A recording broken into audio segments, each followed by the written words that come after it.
ndagusuje kandi nkuhaye ikaze kuri IT Panda. Amahoro y'Imana komeze kubana nawe. Uyu munsi ngiye kukwigisha rero ukuntu ukora amafoto color correction na color balance ariko ukoresheje preset. Za preset ngenda mbahereza, hari abantu benshi kuzikoresha binanira cyangwa se bakambaza ngo mba guiding uburyo ki izo preset zikoreshwamo. Niba nawe rero utazi ukuntu bakoreshamo preset, njya kubikwereka muri iyi video. Preset ikigufasha rero, igufasha muri cya gihe ufite amafoto menshi ugiye gukorera icyarimwe, utari bugende ukora imwe imwe ngo ukore ngo color ngo zibalancing ngo ugire ibiki biri bugutwara umwanya. N'urugero, uri umufotographer wakoze amafoto menshi arenze 50, uzakenera preset kugira ngo ayo mafoto ube wayakora neza kandi mu gihe gito ukoresheje igihe cyawe. Preset igufasha gukoresha igihe gitoya. None haba hari n'ama preset agezweho ku buryo amafoto yakozwe muri 2000 abatandukanye n'amafoto yakozwe muri 2026. Katubirebe rero ukuntu bigendamo. N'urugero, kwa kundi njya mbohereza preset kuri WhatsApp, nyikohereza nka gutya, urabona nkohereza agafoda kanditseho all color preset, uraza ukaka-downloading. Ubwo ni kuri WhatsApp yawe uraka-downloading. Iyo ka-downloading dore kaza hano muri folder, ukaza hano kuri download. Urugero, katujye muri download yacu ku machine, tuza hano kuri download. Iyo urebye kuri download dore ngaka kajemo, noneho kaje kari zip. Abantu benshi rero hano niho bibacangira, uhita ukoraho double click. Iyo ukozeho double click hari imashini bifunguka, ariko hari niyo bidafunguka. Iyo bidafunguka rero uraza ugakanda right click, wamara gukanda right click ukajya kuri extract all. Iyo ukoze extract all bakubaza ahantu ushaka kuba wasavinga folder yawe, za folder zirimo imbere zo namba nagwaye z'ama preset. Ariko wenda tuyishyire kuri desktop, warangiza ugakanda select. Icyo tukora extract. Iyo ukoze extract bahita bafungura ya folder, mba nayiguhaye zip kugira ngo itaza kuribwa n'amavirus cyangwa kugira ngo ize kugenda kuri WhatsApp nta kintu na kimwe kivuyemo. Noneho hano uhita ukora extract za folder ziba zirimo imbere kugira ngo zize kugaragara zose nazo uze kuzibona. Abo ni kuri babandi bayikandaho nifunguke. Noneho warangiza ikaba yahageze folder yawe ngiyi. Ngubu tugiye kuri desktop, tugaclosinga, tukaza hano kuri desktop. Uca hano kuri desktop ngiyi folder yahageze. Dore izirimo ya ma preset ngaya na ya 2026 ngaya, na ya ma 4K kala ngaya ma preset yose abarimo muri folder, muri camera raw nayo my preset. Urabona ama preset yose arimo. So tugiye kuyakoresha rero muri Photoshop. Muri Photoshop uraza ukafungura Photoshop yawe nibisanzwe. Nabonye abantu benshi bambwira ngo nzabereke uburyo ki babonamo Photoshop. Mu by'ukuri nanjye iyi Photoshop mfite setup narayiguze online, ziba ziriho ntago zihenda, zigura mu madolari. Hari iyo bari limiter sinzi nga amadolari angahe, ariko inginge nayiguze amadolari 20. Twagiye ku mafoto yacu, n'urugero ka twifashije ingi n'ubundi twifashishije ubushize. Turebe noneho ukuntu bazikoresha, nawe ugira ute, nawe ugende ujye akazi kawe ugakora vuba utagiye uca muri bya bindi byose nagiye mbereka. Hahise hi printing aho logo yanjye. Dore uraza hano muri filter, ukajya muri camera raw filter, gategereza loadingamo gake, ukahituzamo hano kuri load, kajya kuri load settings. Yigeze kuri load setting bakugeza kuri ya folder.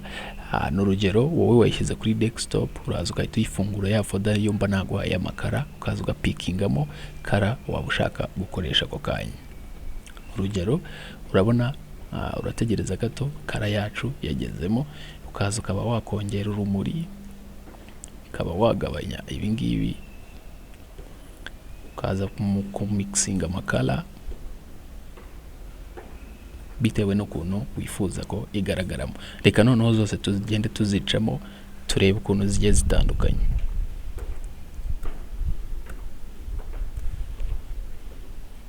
Tuvuye mu kumba kamwe rero, katurebe no mu tundi twumba tugende ducamo twihuta urebe ukuntu zigiye zitandukanye.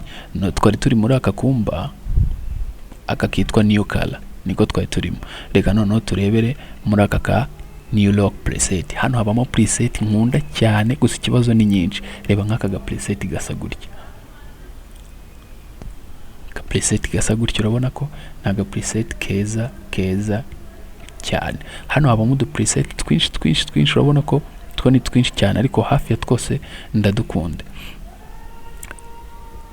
Urabona nk'ingi ukuntu imeze, urabona abantu bakunda ibintu by'ubururu, wageze ukabakorera aga preset nk'aka ngaka utiriwe ujya gukora amakara. Urabona ko preset ziba zirimo ari nyinshi cyane. Ino folder noneho ubu ngubu ndi kwitangira 10,000 nabahaye promotion, kandi umuntu uzaza kuyinsaba azanyerekaga ko yari ari kureba ino video, kuko mu minsi iri imbere nabwo nzaba nongeye nazizamuye. Noneho reka tugere ku yindi folder. Iyi ngiyi tuyivuyeho, wenda preset za 2024. Izi ngizi nizo nacuzinzemo mu nziza zari zihari 2024, nabwo hari preset nziza.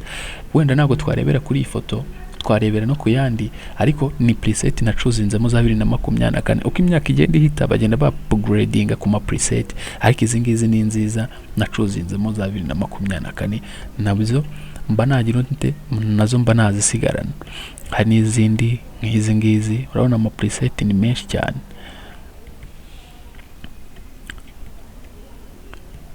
Cyangwa ukaza ukayigaruka hano inyuma, ukajya noneho mu ya 2026 kaya.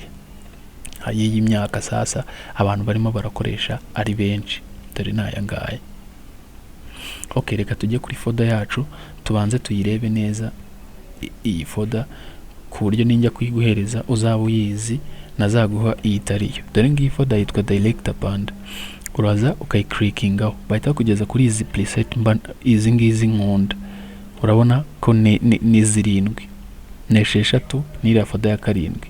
Wumva umubare wazo, hakaza n'izi ngizi 11 uteranye kuri ziriya esheshatu, hakaza zino zo muri camera raw, hakaza kuri my preset. Hano kuri my preset reka tuziselectinga zose urebe izirimo. Harimo preset 688. Tukagaruka inyuma tukaza kuri new color, harimo preset 15. Tukaza kuri new lock preset, tukaziselectinga zose. Urabona harimo preset 163. Ukaza iza 24 zo ni preset 5 nizo nacuzinzemo, nanga haba harimo izindi 24. Urumva ko ni preset nyinshi cyane, ntago waburamo preset. None hari niza ama 4K, ama 4K ya mafoto aba ari mereye cyane. Dore nazo ni preset 82. Muri izo preset zose maze ko kwereka, ntago waburamo iyo wagira yawe. Iyo kara akaba ari kara yawe abantu bakumenyeraho, akaba ari kara yawe abantu bakumenyaho. Nyandikira kuri iyo nimero nyiguhe zikiri kuri ino folder yose, nyiguhe bikiri kuri promotion y'10,000 aka kanya. None aho itunyandikira kuri WhatsApp nziguhereza. Ndizera ko ino video igufashije rero. Preset ubibonye ukuntu bazikoresha, ugenda uzishyire muri mashini yawe, utangira ukoresha ziriya kara zigezweho. Nta bintu byo kwigora ujya mu gukora amafoto umixing amakara bigoranye, kandi hari ama filter, ama preset akoze asetinze neza. Ndakeka ino video igufashije. Sharing no ku nshuti zawe nazo zibasha kumenya bino bintu, ukande subscribe nimba utarayikanda. Video zo nakagaruka kuri IT Panda. None tugiye kwiga uburyo ki wakikorera preset. Hari ukuntu nawe ushobora kubuzi gukora amafoto uzi ku editing, ariko bikaba bikugora kuba ibyo wakoze wabyapplyinga ku yindi foto. Muri video ijye gukurikiraho ngiye kukwigisha none uko wakikorera preset yawe, ukayibika nka kuramba narazibitse, ku buryo wazanayihereza umuntu cyangwa se wazayikoresha ku yandi mafoto y'ubutaha uzongera gukora. Thank you so much. Amahoro y'Imana akomeze kubana namwe. Mwari muri kumwe na IT Panda. Thank you.